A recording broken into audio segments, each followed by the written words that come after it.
So hello students and welcome to the question 10 of the valuation of the merger. So here is a question where there is a company by name called White Limited would like to acquire a Black Limited, and the exchange rate is been given as 0.50, and the following details are being given. Let's move on to the what is the sub question 1 which has been asking you to calculate here. So the sub-question 1 is calculate the extent of gain acquiring to the shareholders of both the companies as a result of the takeover, right? So we need to calculate the gain to the White Limited as well as like for a Black Limited out of this merger. And the second question that we need to calculate here is determine the range of maximum and the minimum exchange ratio between the two firms. Now, what is this maximum and minimum exchange ratio? So, maximum exchange ratio is an exchange ratio for an acquiring firm where its value or it's nothing but its earnings are not being get diluted to the shareholders of the acquiring firm. Similarly, what is a minimum exchange ratio? So minimum exchange ratio is from the perspective of a target company where what minimum ratio that the target company can accept where the value of the shareholders of the target company is not being diluted. So this is what we call as a maximum and a minimum exchange ratio. So let's discuss each of this with the given situation. So first thing that we need to calculate is the gain to the merger. To calculate the gain of the merger, first we need to know how many number of shares which has been issued to Black Limited. That is White Limited company is acquiring a Black Limited company. So the exchange ratio is being given as 0.50. So how many number of shares of the Black Limited is having is a 10,000 shares. So 10,000 shares is a 0.5. It comes out to be 5,000 shares. Yes, a White Limited, what they will do is take 10,000 shares of the Black Limited company, in return issue 5,000 shares of a White Limited in the merger. Okay, so next we need to calculate post merger EPS. So post merger EPS, hence there is no synergy gain here. So combined earnings would be here earnings of White Limited, that is 1,50,000 plus 40,000, okay, divided by the number of outstanding share post merger has. So number of shares of an acquiring company remains the same, that is the 30,000 plus 0.5 into 10,000, that is 5,000. So 30,000 plus 5,000 would be the denominator value, and the exchange ratio comes out to be 5.43. Okay, so this is what the EPS of the post merger. Now, expected post merger market price. So what is the post merger market price based on which we'll evaluate the gain or a loss?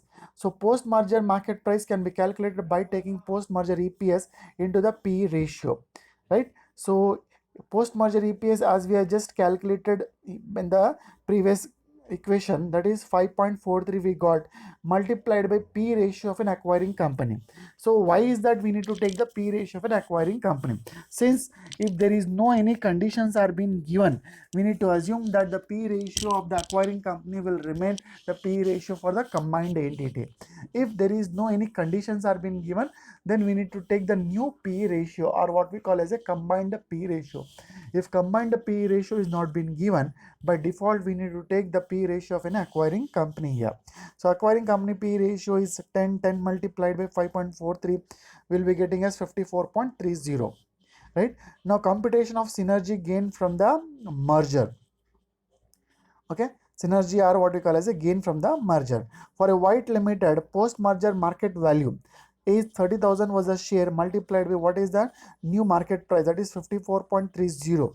The value gives out to be 16 lakhs 29,000 is the post merger value for the White Limited shareholders.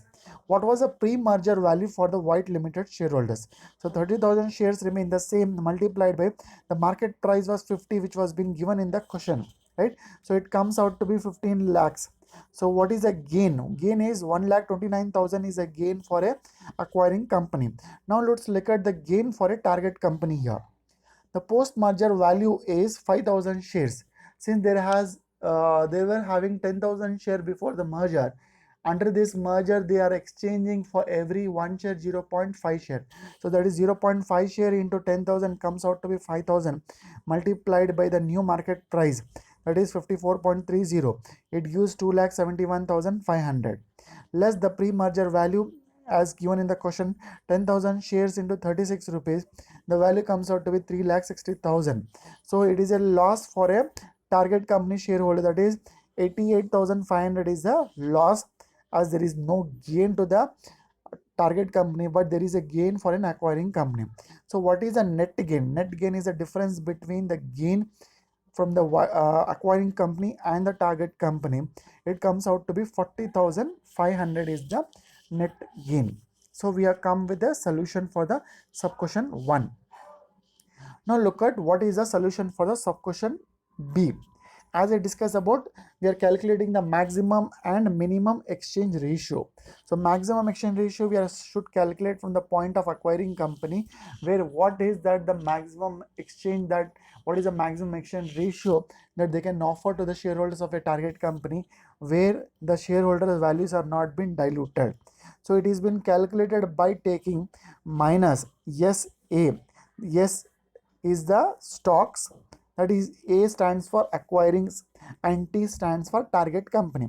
Yes suffix A, that is SA stands for outstanding shares of an acquiring company divided by outstanding shares of a target company, plus open the brackets earnings of a acquiring company plus earnings of a target company. Just please make a correction there.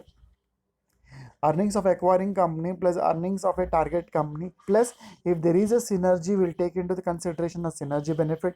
If there is no synergy, we'll take that as a 0. Close the bracket, multiplied by P ratio of a combined entity. If there is a combined entity, P ratio is given, we take into the consideration. If not, we take the acquiring company P ratio, that is whole divided by PA. PA stands for price of acquiring company multiplied by outstanding shares of a target company. Substituting the values, right?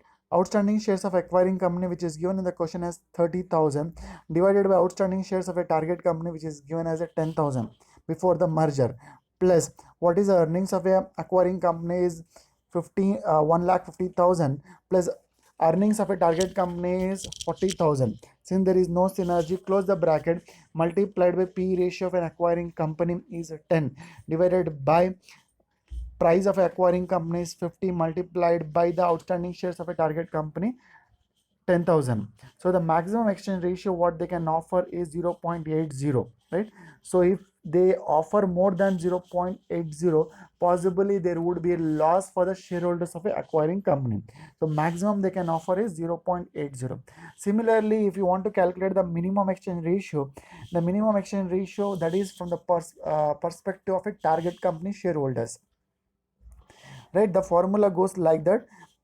PT stands for price of a target company multiplied by outstanding shares of an acquiring company divided by price earning ratio of a combined entity, right? Open the bracket, earnings of a acquiring company plus earnings of a target company, plus if there is any synergy, close the bracket, minus price of a target company multiplied by outstanding shares of a target company.